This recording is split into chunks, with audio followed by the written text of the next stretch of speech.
Alright, so it's about 4 hours after we mixed the dough, and you've done lots of stretching and folding every half an hour. So about 4 or 5 stretches and folding, and then you've let it rest for an hour.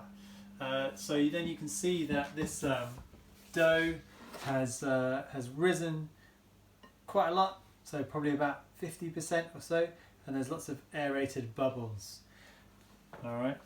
So if it hasn't risen a huge amount, you can always leave it for a little bit longer. And this dough I've actually left for quite a lot longer than an hour. We were doing some other things, we were going out and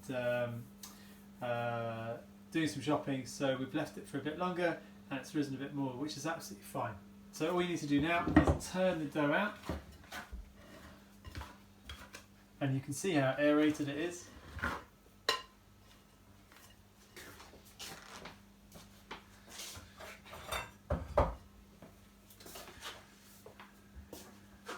Alright, so you notice straight away the dough's quite wet and quite soft, and you can see all the aeration going on.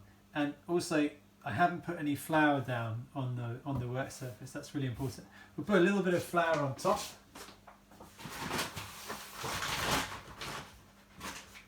Not a huge amount, just a little bit, just to stop your hands sticking to the dough. And then what you're going to do is divide it in half just by eye, so you've got 2 halves. You don't need to weigh it, not here. So what you're going to do then is, using a dough scraper, you can just cut the dough away till you've got your 2 half pieces. Alright, they're nice and flat and doughy. That one looks a bit bigger actually, so I'm just going to put a bit more on that one. Alright, so now what you're going to do is you're going to shape the ball to create a little bit of tension. And the way you do this is use your scraper, just scrape towards you, and then pull the scraper away. Okay. So go in that motion, come back, pull away.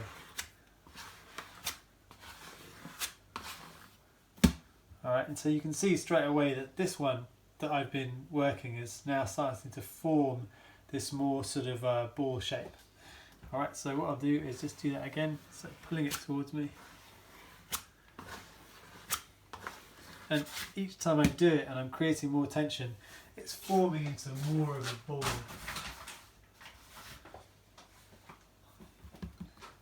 So I've got a bit of flour on my hand just to stop it sticking. So I'm just going to do it one more time.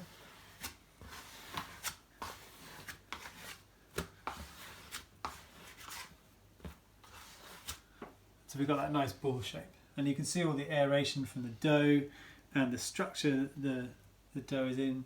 It's nice and taut, quite bouncy, and it's in that nice ball shape. So clearly you can see a difference between the one that you've tightened up and the one that's just straight on the bench. Right, so I'll just do that again so you can see it again.